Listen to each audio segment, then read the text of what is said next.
This chart on the Bloomberg just showing how really new yuan loans and aggregate financing all missed expectations. It seems that demand is pretty weak, despite the fact that we're seeing these targeted measures from policymakers actually being broadened. What are you expecting in terms of the demand picture in the country? Yes, so thanks. Great to be on. So the problem with China really is that it's pretty much a demand side story. And I think that the recent policies that we're seeing from the government is not quite assuring. I mean, a lot of analysts talk about how there are not enough details in terms of implementation.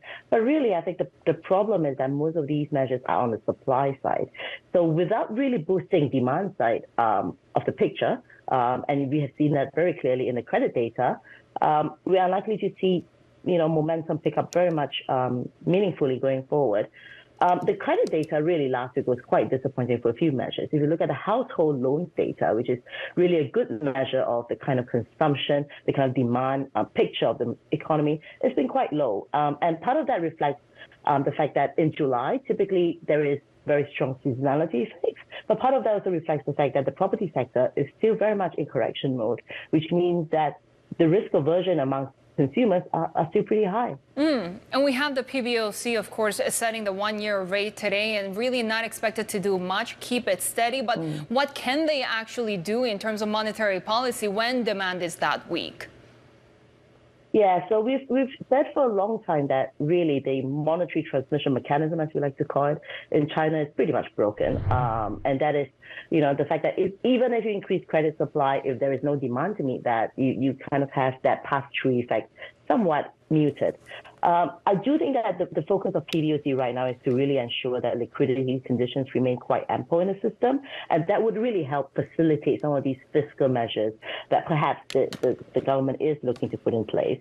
I don't necessarily think that there is much of an impact from 10 bips, 20 bips move in the MLF, which is why us, as well as much of the street this week, is not really expecting a drop in the MLF or for the other benchmark rates, for that matter, for this month. But I do think that it does signal a very strong easing policy for PBOC, which is why we do still expect that there will be some kind of a decrease in the MLF, perhaps in the next month or in the next quarter.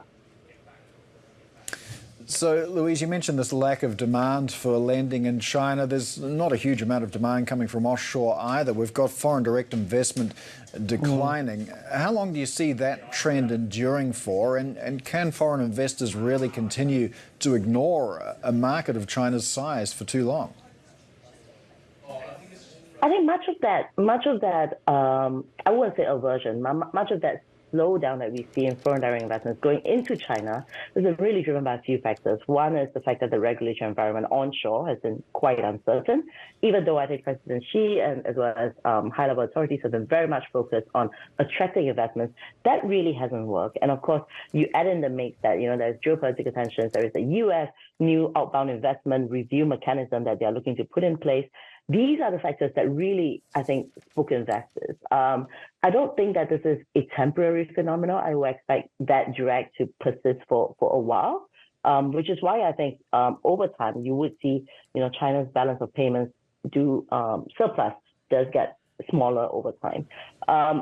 I think that it doesn't necessarily mean that there is nothing that the government cannot do. I do think that the continued push for investments coming into China, especially if you think about the new technology sectors, the advanced manufacturing, these are the sectors that China does have a very strong competitive advantage of then I do think that these are the sectors that perhaps authorities should channel their focus on in terms of attracting investments.